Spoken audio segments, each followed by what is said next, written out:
If you don't read the newspaper, you're uninformed. If you do read it, you're misinformed. What is the long-term effect of too much information? Information, I just need some information. I've been dying.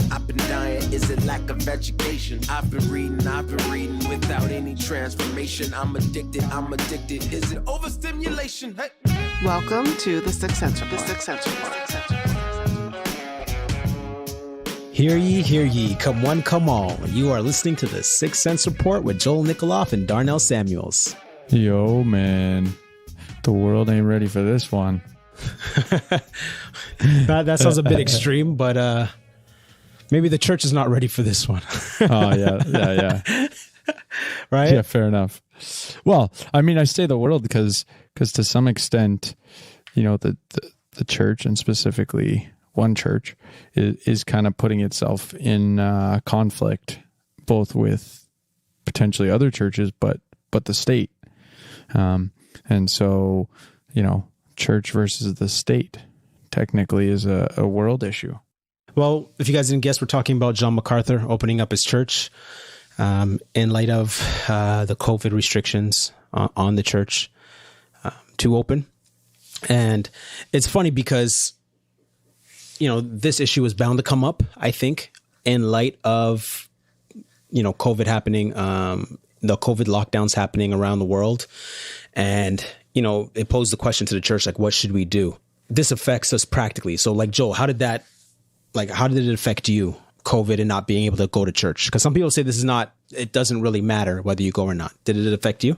Yeah, I mean, for me, I you know, I'll say there's some circumstantial stuff that, you know, I was in transition with respect, not to my church, but, you know, transitioning between a small group, and I definitely have felt that this is probably one of the most weighty things, or the most burdensome on my walk. How so?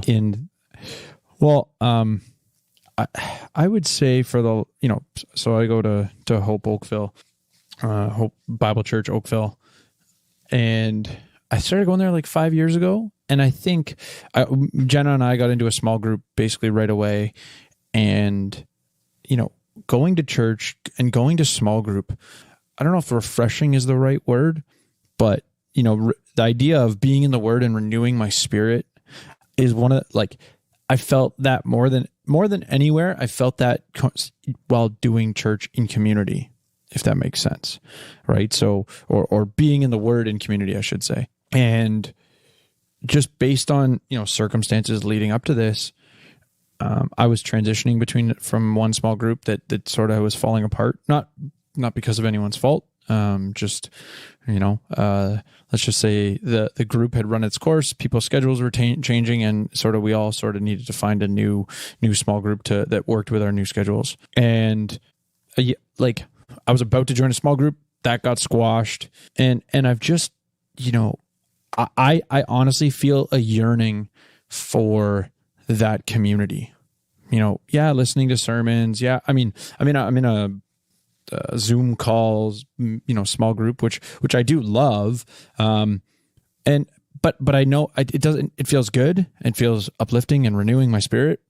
But I still feel there's something lacking in regards to what I've been experiencing while being in community and in my church community. And just, you know, in regards to, you know, my point being, like, I just felt like it's the most burdened aspect of maybe the last 10 years that I've had on my walk with God, right? Being in the Word, and, you know, whether it's being encouraged or to, you know, and accountability and all the other aspects that just come from walking with others.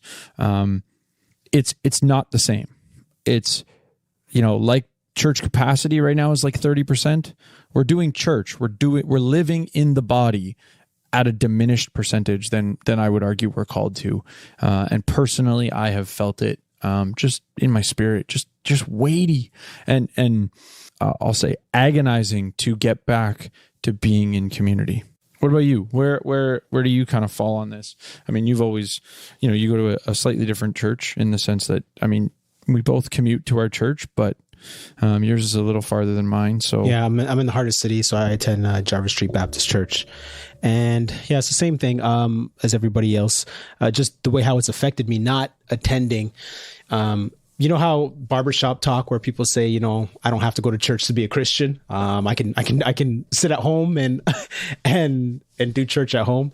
Well, no, that's not true, because we were living it, and YouTube is not cutting it.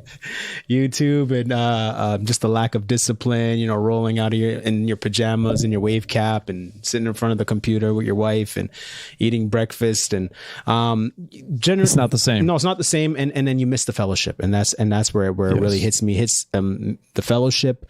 Watching the word online wasn't helpful, so I had to start supplementing my diet with my own personal Bible studies and creating my own Bible study groups and my own reading schedule to edify myself, because it wasn't YouTube is just not cutting it, and I miss the people. Even just listening to the voices on the Wednesday night prayer meeting and Bible study, just hearing people's voices again was wonderful. I'm back at church with the new restrictions in Canada. We're at 30% capacity. So for some churches, I know they have to send in a request and let people know that they're coming ahead of time to manage the people coming in. So it's different than what's going on in the States, where it's still on a lockdown. And so that's where this John MacArthur situation came up, where he's like, okay, him and the elders basically released a statement. Yeah, sorry, just to be specific, they're restricted to like 50 people.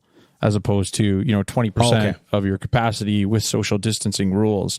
Theirs is like 50 people for their church their size, much like my church, Hope Oakville. If you said, bring 50 people, that means don't have church. Okay. I didn't know that. Okay, so basically they just basically opened up the doors and told everybody that you come on in.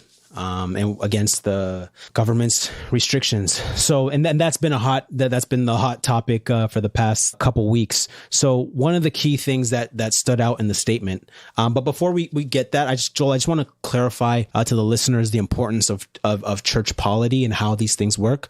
So we did a show called the Institutes with Joe Boot. And we talked about sphere sovereignty. So we're definitely going to get into a lot of that today. We're going to get into John MacArthur's statements. We're going to get into Jonathan Leeman and the 9Marks guys and their response. And for those of you guys who don't know the 9Marks guys, they basically are the pro-church guys. But it's funny because the pro-church guys are speaking against John MacArthur being pro-church and opening the church during COVID. So it's been a very good collegial debate, intramural debate for Christians. And it brings up it really causes us to reflect on our ecclesiology meaning the study of the church. What does the Bible say on how church should be ran? And so for those of you guys who don't understand, there's a idea of church polity. If you go to church, there's a political structure within the church. There is a hierarchy. Yes, there is a hierarchy in the church and how it's built. So real off the bat, real quick, there's just two main models that you see. There's a congregational model and the presbyter, meaning the elder-led. So the congregation makes the bulk of the decisions, in that they get to vote who the elders are, and they vote the elders in the leadership. So real quick, the elders are responsible for preaching and teaching. Deacons are responsible for the basic needs of the congregation, just to be clear. So with the congregation, they vote in the elders. And so the elders basically have to rely on the congregation, on the people to vote in. So when John MacArthur's church, they're congregational. And now the other perspective is the elder-led, where the congregation doesn't vote. It's usually the elders who are leading and who make the main decisions. And they're the ones for they have the ability to fire the pastor.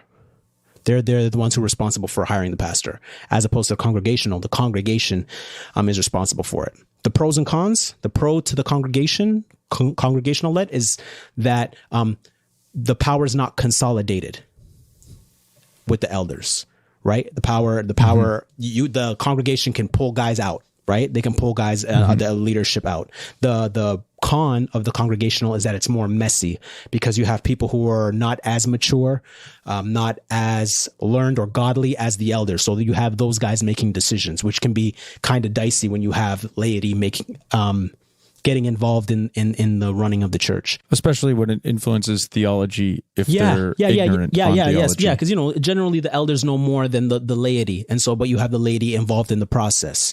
Now the other perspective is the presbyter with the elders, where the elders make the decision. Now the pro is that it is less messy, right? Because you have the guys who you appointed to make the decisions, the guys who are more mature, more learned, more studied in the scriptures, they get to make the decisions.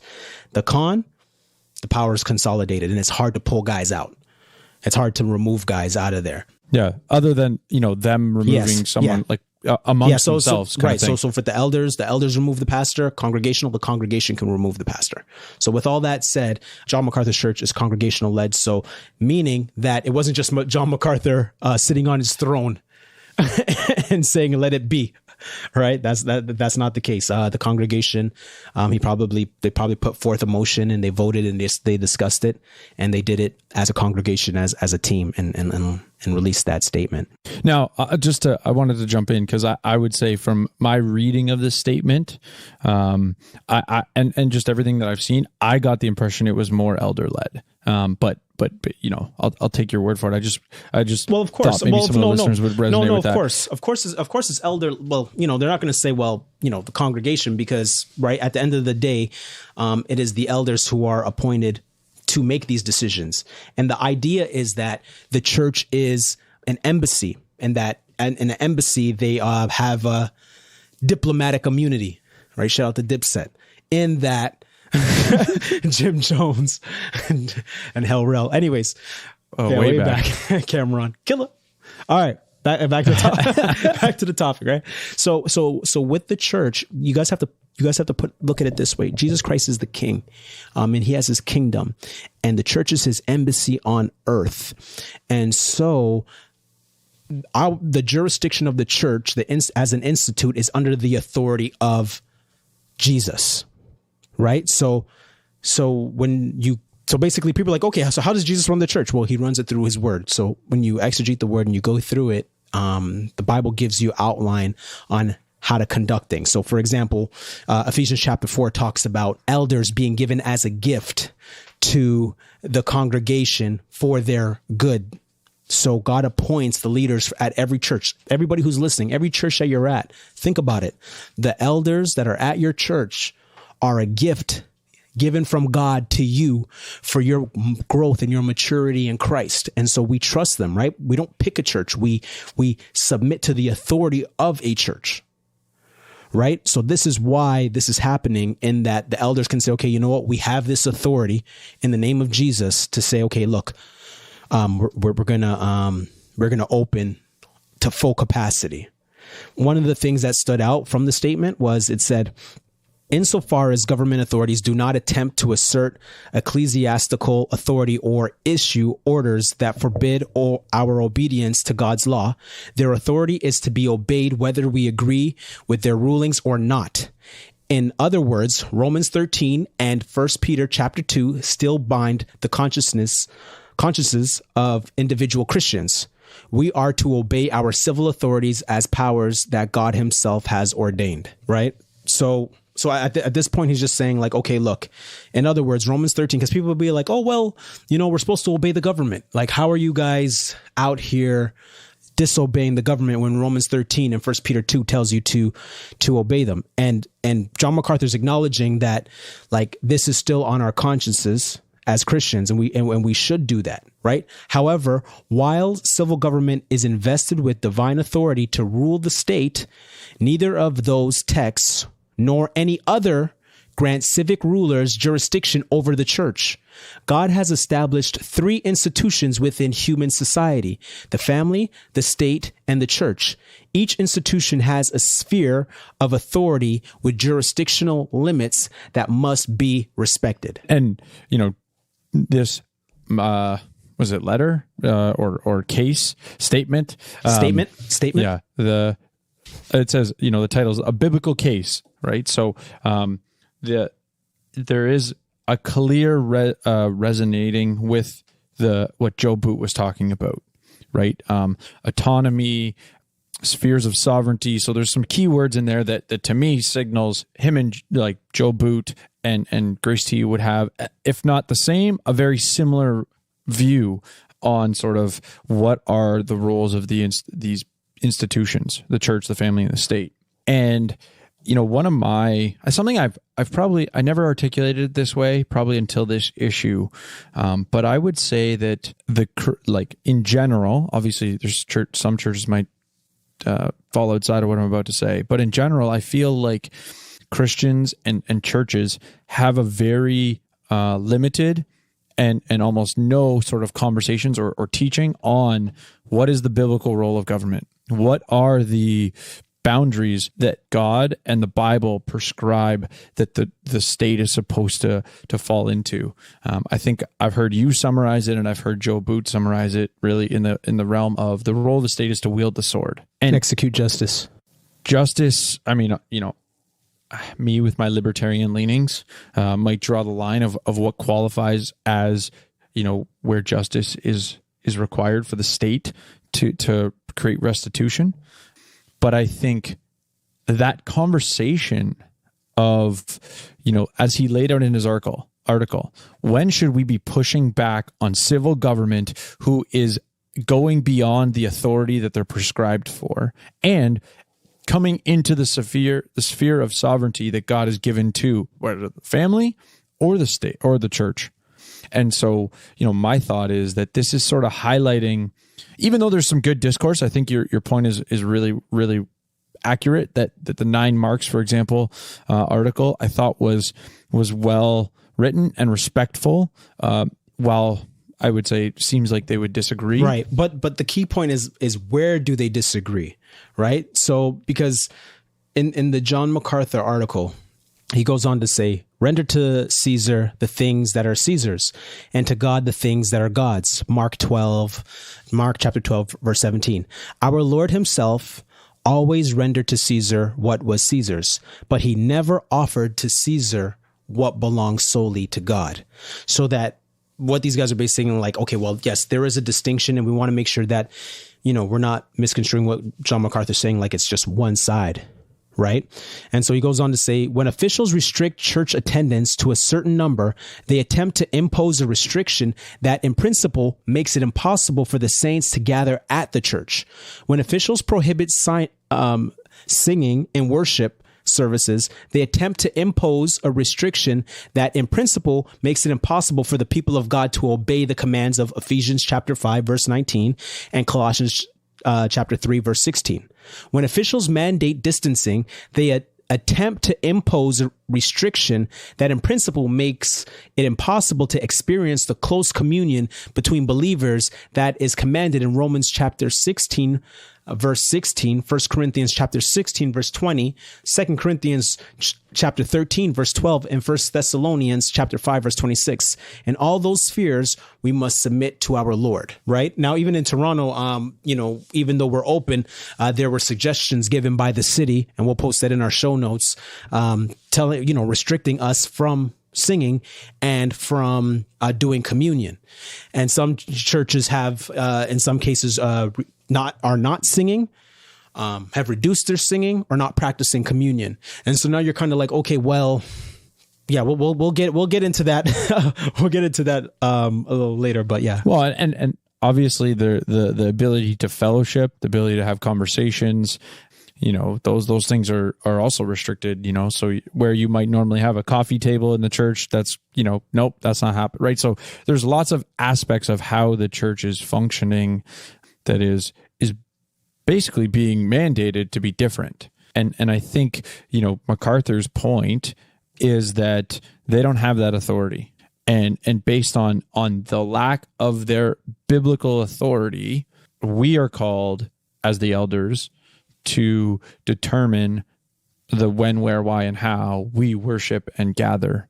What I thought was really, really, insightful was the part of the article where he said, I want to find the specifics. The church, by definition, is an assembly. that is the literal meaning of the Greek word for church. Ecclesia. The assembly. They called out ones. The elect, Joel. So, but this line right after that is the line to me that is so kind of where I think he's leaning. I don't want to say leaning on, but is sort of somewhat of a crux of his position. A non-assembling assembly is a contradiction in terms. And now I want to lay this out for the listener just to be clear. I think our goal in this conversation is not, if it seems like we're leaning one way or the other, I don't want the listener to think that the way we're breaking these things down is the attempt to say, well, therefore this is the right answer. Joel, that's a great point, because that's what me and you are trying to say, but John MacArthur's not saying that. And that's where the beef is. Well, and see, here's the thing. He's also putting a statement forward of this is what my church is doing. I would slightly disagree with that. I think you're going to say he's also prescribing it in a way. Sorry. So yeah, this is what my church is doing based on my our conviction of what the Bible says. Yeah. Yes. Okay. Yes. Based on his conviction, but we have to remember John MacArthur and Grace to You and what they've been doing for the past, 40 years that they've been in business. But John MacArthur is known for drawing hard lines and speaking in absolute terms. And that's where the problem is with this whole situation, because that's where 9Marks comes out and says, it makes a statement, in a sense, opposing what John MacArthur's saying.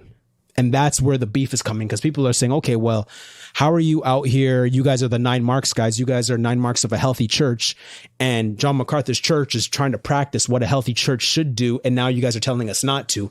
And then, 9Marks is the guys, especially Jonathan Leeman, is being accused of being a compromiser and all this other stuff. A hypocrite on 80 Robles' show, man.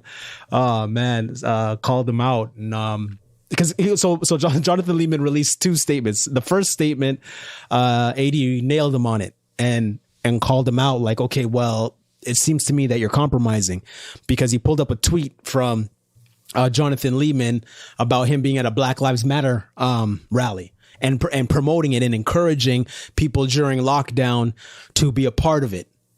And so he's like, okay, so, what, it's not okay for us to meet for church, but it's okay to meet for a Black Lives Matter rally?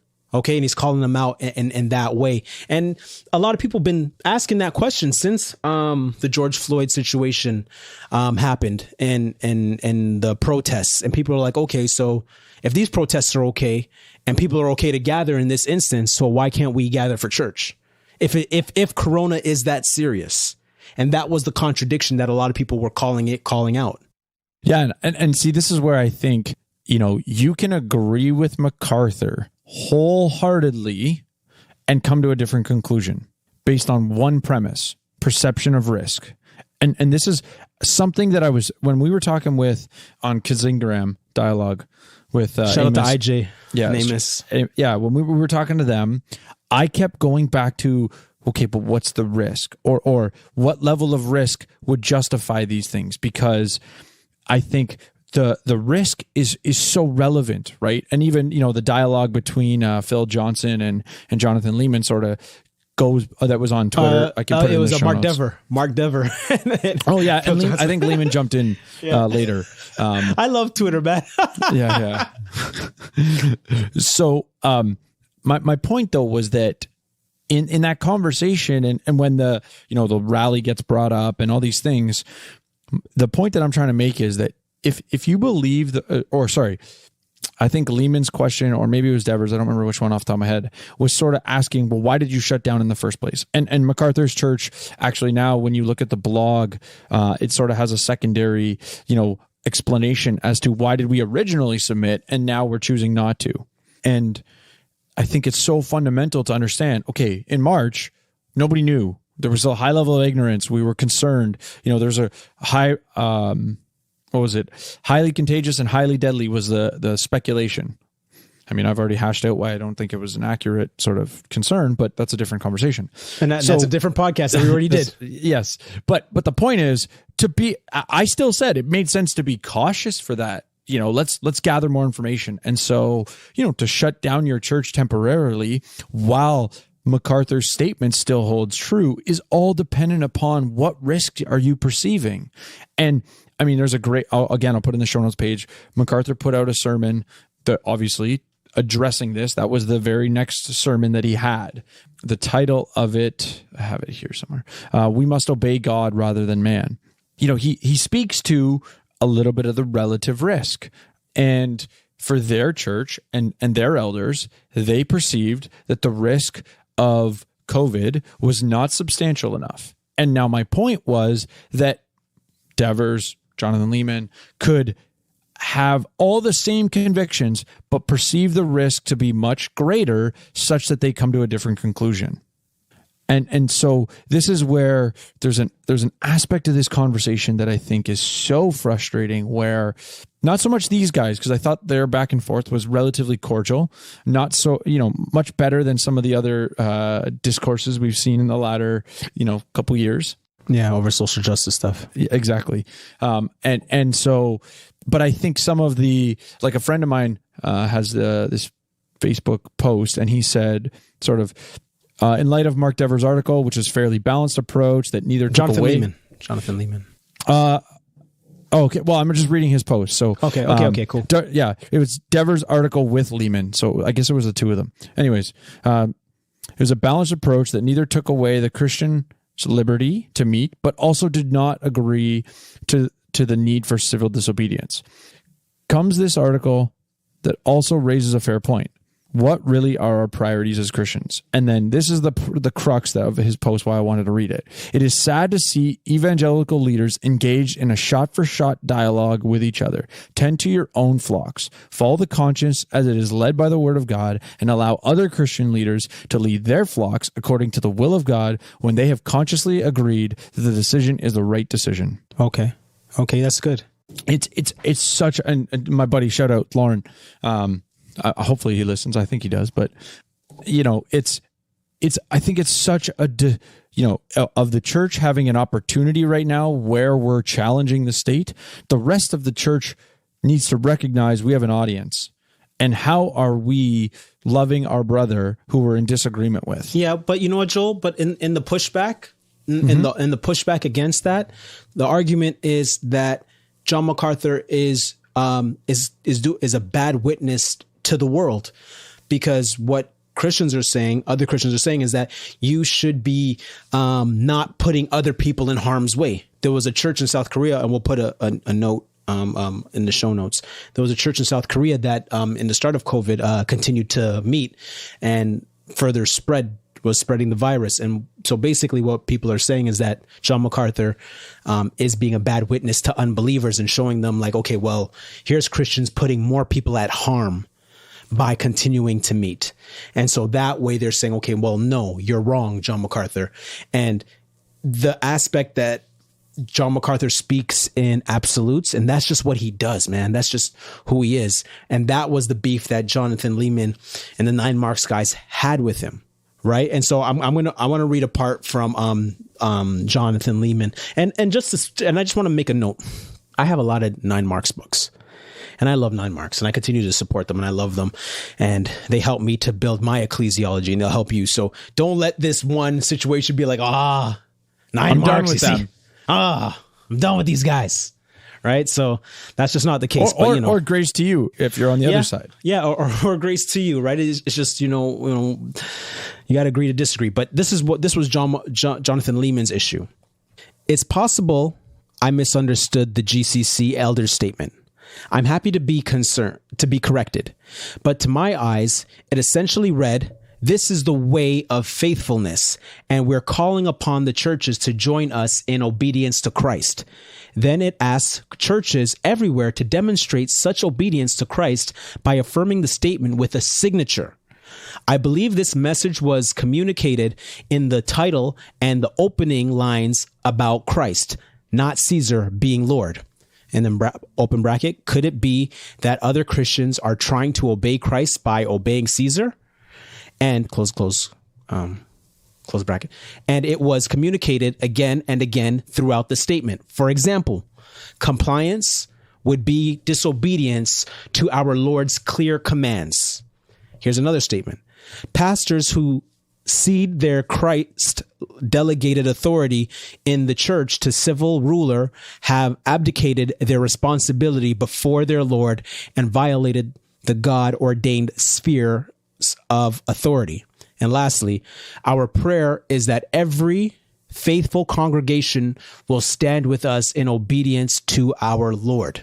So I think my previous point about relative risk is, or perceived level of risk is something that I think plays a huge factor. Wait, in regards to what John MacArthur said, do you agree with what John MacArthur said? In regards to Leeman's criticisms. Oh, so you agree? So hold on. So you agree with Leeman? No. What Do you I'm agree saying, with John? I kind of agree with both, but I sort of see a disconnect in that.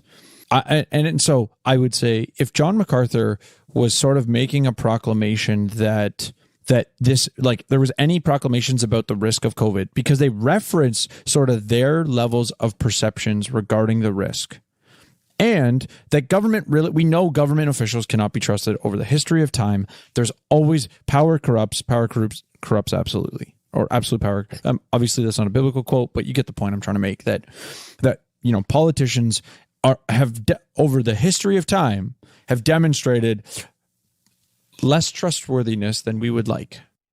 Sorry. What does this have to do with John MacArthur? So the point, they basically, that's part of his statement, right? This is literally a paragraph about, we really can't, we know that they're not as trustworthy individuals, right? I mean, basically they're sinners running the government. So there's always, So, but the point is this, the government's perception of risk and communicated level of risk is, it sounds like they didn't just disregard it, right? This is the point I'm trying to make. His article seems to demonstrate, Whose article? MacArthur's, seems to demonstrate that they, heeded to the government official originally, and then as time progressed, they felt the government, especially with regards to protests, was contradicting itself in a manner that made their statements about the risk of COVID no longer trustworthy.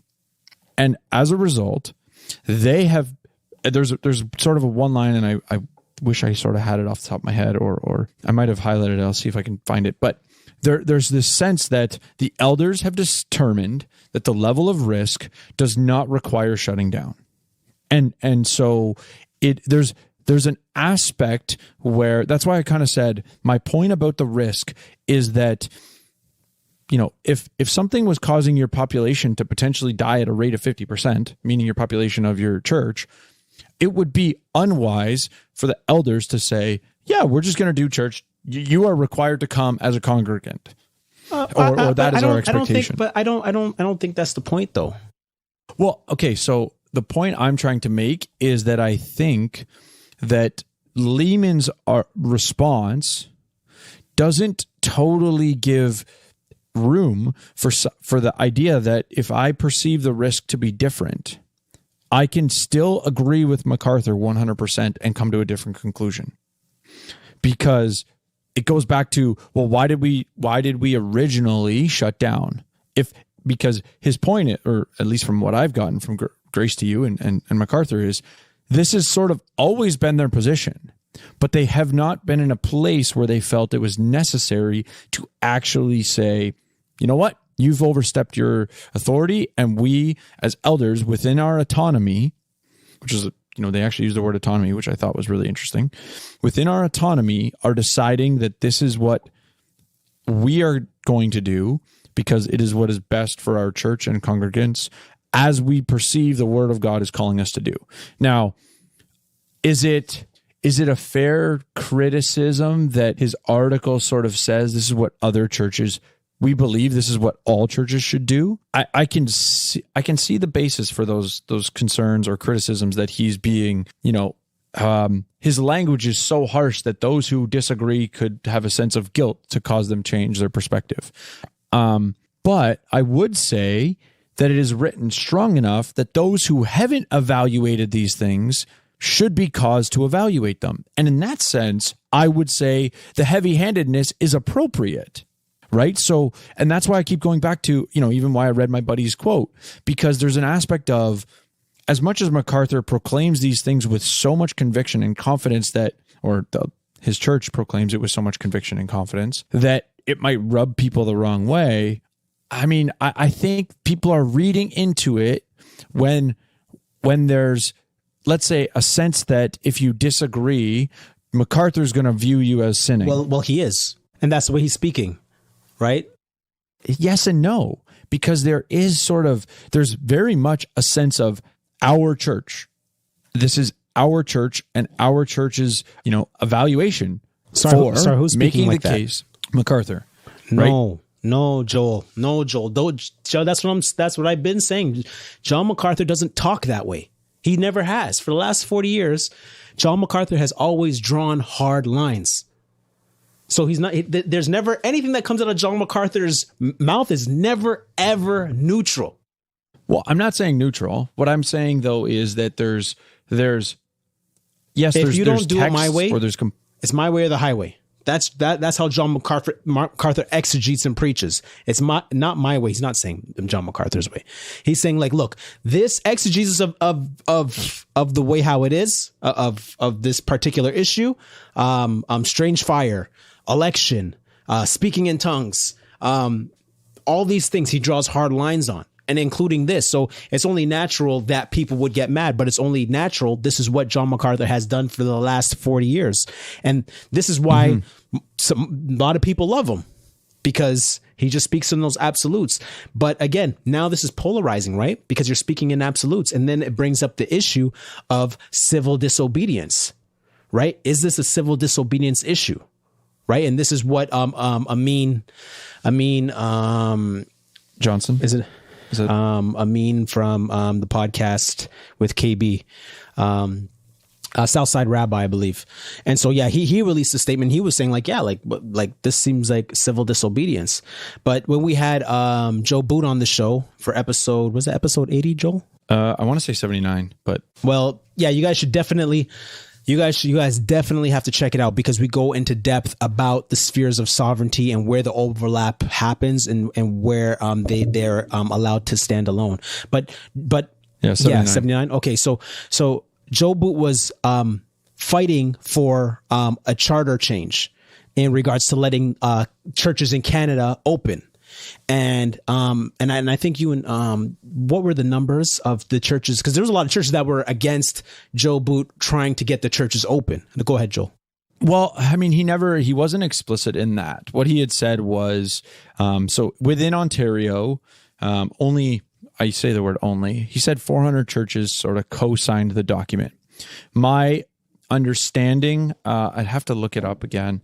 I thought there was sort of like, let's call it a Reformed Dutch denomination, or there was I don't want to call them an obscure denomination, but a denomination that I wasn't really totally aware of. But those 400 churches, I think, predominantly were from one denomination. So, but what he had said, which was interesting, and I think it got to 450 technically, but he said there was actually churches opposing him doing the charter challenge. He never mentioned how many on the show, but he sort of said, what I found surprising was that, not that, oh, you know what, we're still going to stay closed, but that they opposed him making a charter challenge that churches need to be opened. And to me, this sort of highlights something that I find frustrating, going back to what I said about, we have a lack of sort of theology around and teaching around what is the state's role from a biblical perspective. It's this sort of ignorant Romans 13 means submit to the government no matter what approach. I that's where I see so why would you oppose a charter challenge? To me, it makes no sense. Someone is saying we are taking a constitutional challenge that the rights that are, not like the U.S., for our U.S. listeners, our rights are sort of, prescribed, but then the government is allowed to sort of weigh them against each other. But anyways, the charter challenge concept, and this was for Ontario, was that the charter is being violated because we are not given any ability to open when other organizations are opening. And so unequal measures is sort of the concept. So for my point, though, is that for a church to oppose challenging the government in that regard makes no sense to me. Well, yes, no, it does make sense, Joel. Well, because I was going to say, I can see that a church says, even if we get a ability to open, we're not going to open. That I can totally agree with the church taking that approach. But part of it is, like, a lot of times, and this is why we have the show, because a lot of times Christians don't understand the economic implications and then the theological implications and merging both the sciences together. So, for example, with the charter, right? What does the charter say? Section 2 of the Canadian Charter of Rights and Freedoms guarantees the freedom of expression, freedom of association, and freedom of peaceful assembly. Protests are a way for people to express themselves for or against decisions made by government or other powerful institutions. So with that section 2C, we see that we are free to meet, right? But what we see is that the province is going against that. And so for us to say, okay, you know what? No, we're going to remain open. No, we're going to meet. We're not practicing civil disobedience. We're practicing our civil rights in an aspect. We're practicing our rights and freedoms. This isn't civil disobedience. Civil disobedience would be like, okay, well, we don't have this right. We don't have this freedom of assembly and peaceful assembly and association and freedom to practice our religion. And so when we do that, that's civil disobedience. But if it's in the law for us to do it, we're only practicing our rights. We're not practicing civil disobedience. And that's where the confusion is happening. Well, and I think for the American audience, there might be a little bit of a difference there with regards to how you treat civil disobedience, because I would argue their rights pre-exist their constitution or charter like we have. Ours sort of is embodied in the charter. So just for the audience, they might sort of say, wait, that doesn't make sense the way we see civil disobedience. Okay. True. That's a good point, Joel. So, okay, what's your 2 cents on this whole issue, Joel? I think the biggest thing for me is I think Christians should take this opportunity as a reason to really think about, what do we as Christians expect from the government? I mean, go listen to that episode with Joe Boot. I'd say go listen to more audio, go listen to more conversations that Joe Boot is. And we also did an episode on church and state as well. Yeah. And I mean, my thought is that, educate yourself for one, because I would ask most Christians, well, how do you determine when the state has overstepped its role? And I can almost guarantee you none of them have a standard for that or a principle for judging it. Very true. And that's sort of my point when I go back to, we have a lack of preaching on this. We have a lack of teaching on this for the church to be empowered to stand up for ourselves. And so I think the other thing, this is a statement that I think transcends this conversation. One of the biggest problems we have right now is people proclaiming what's right for others. Whether it's a little bit of, and I wouldn't say it's true necessarily for MacArthur. I mean, me and you would disagree a little bit there. I think he's proclaiming it in a way that says, I don't see how anyone else can disagree. But I also see he's laying out a foundation where here's how I think you should be. Here's the principles and idea and biblical support for how I think everyone else should evaluate this. That said, I think that for our audience, I think we really need to have a little more concern for the fact that we're being prevented. I think there's, I'll put it in the show notes page because we're getting tight on time here, and we're going to get close to we're wrapping up, and I could keep going. But there's Justice Gorsuch had a dissonant over a Nevada Supreme Court case where a church was basically saying they were unfairly treated, and it's pretty epic as a means of showing, or he's saying the church is being persecuted because they have an unfair, restraint on them. And so my point is that, like, what is the standards here? What is the, what are the guidelines? What are we reaching towards, right? Like, if you look at this whole COVID shutdown thing, the issue of being regulated is sort of we're just like, okay, fine. to the government, but how far does it go? What are the standards?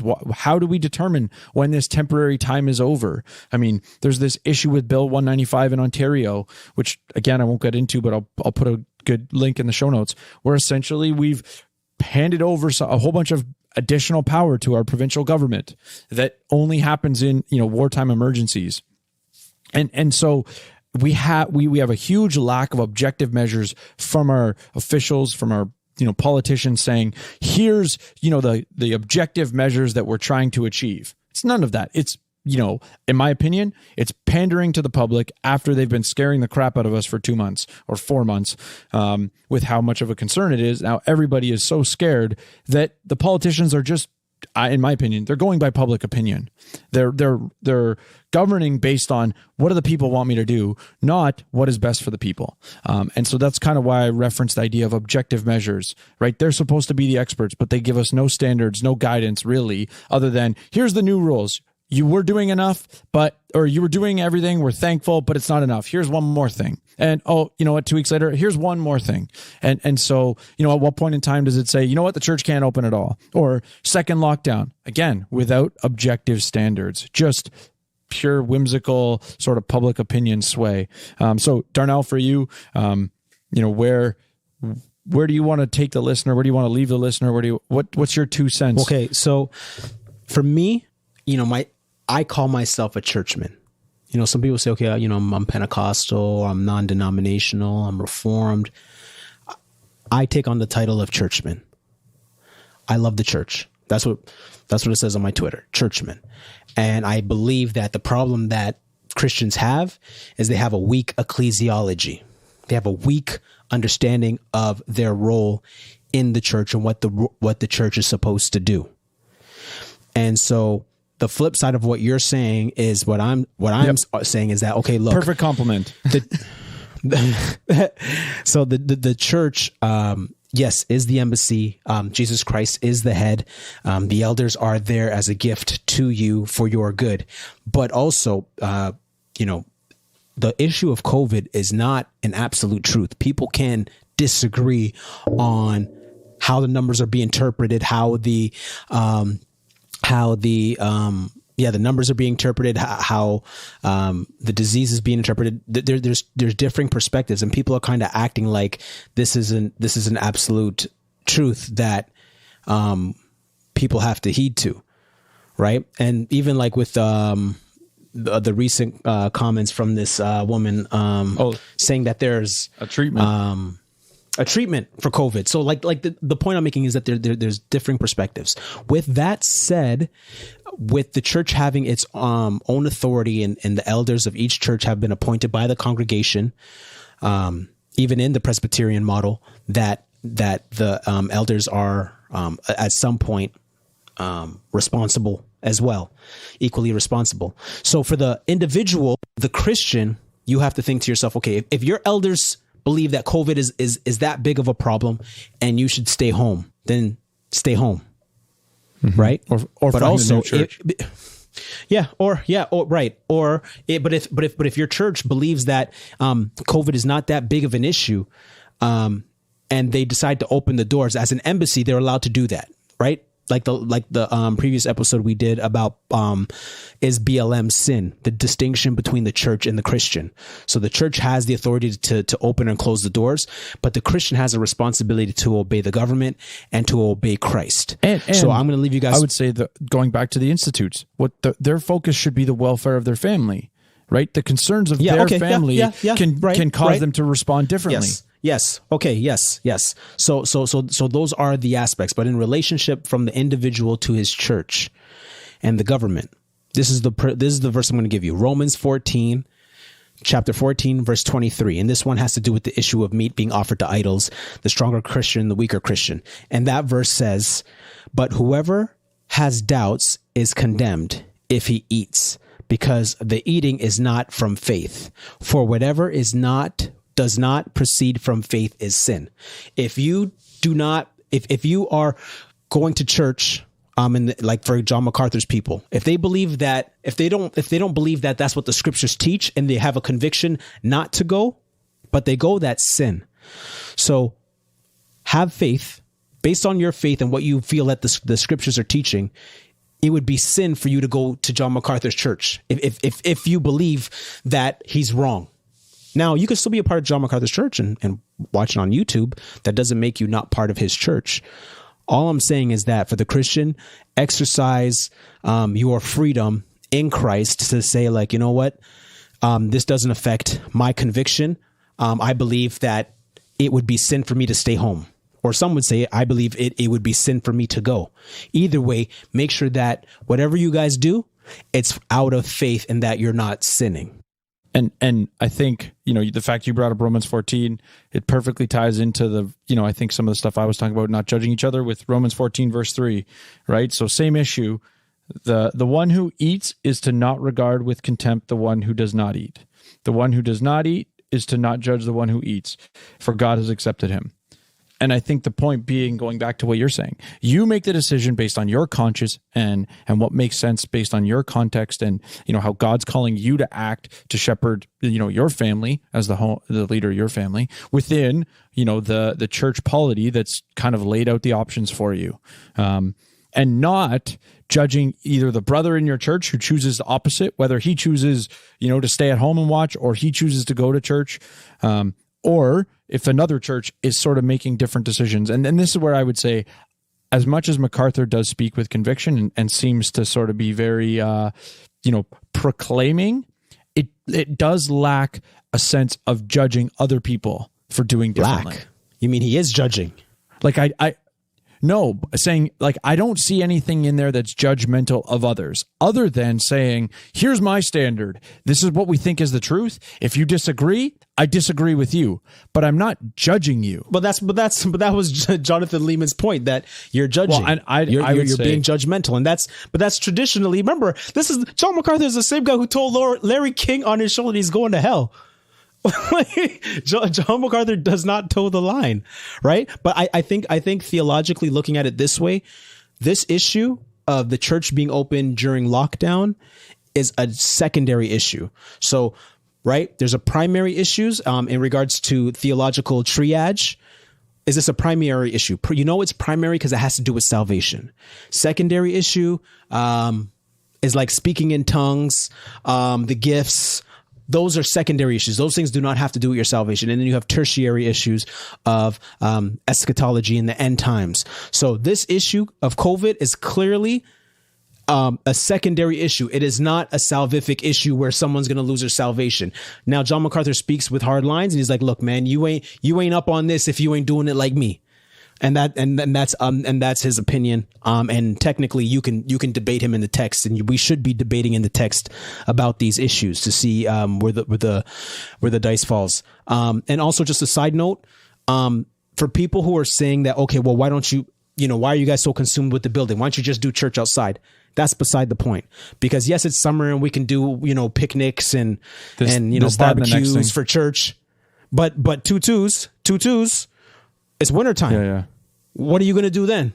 So that's the principle. It's not necessarily, okay, well, you're consumed with the building or you don't want to go outside. But the principle is like, okay, even when winter comes, at some point, you're going to have to make a decision whether to open or not. And I think to your point, fundamentally, the issue is they don't have a authority to tell us how.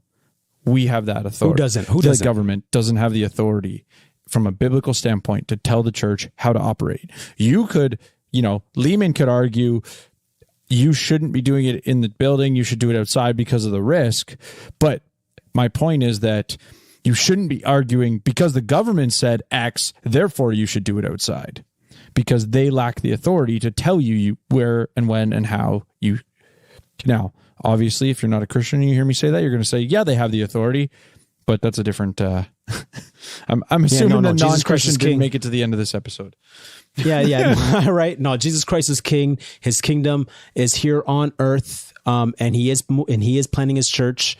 And the gates of hell will not prevail against it. The point is whether you're a part of Christ's church or not.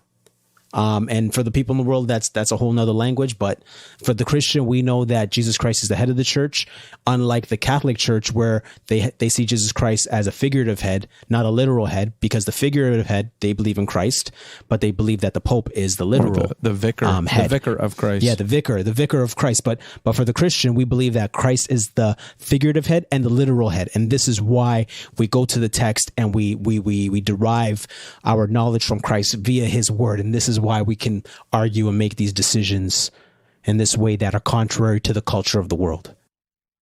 So give us your 2 cents. Let us know if there's an aspect of this conversation we didn't answer, or if you have more questions. And would you go to John MacArthur's? If you were a member of John MacArthur's church, would you attend? Or would you just say, you know what, John, I'm going to wait till things blow over? I think based on what I said at the beginning, the audience knows my answer. Yeah. So please let us know. You can hit us at 6 Cents Report at Gmail, and you can hit me up on Twitter and Instagram at Do Good Darnell, DOGUDDA_Darnell, and Darnell Samuels on Facebook. And I'm T Joel N 39 everywhere, and 6 Cents Report everywhere. Oh, Facebook, Twitter. All right, 6 Cents. And remember, 6 Cents still makes change, even on lockdown. But you heard me? Does that make sense?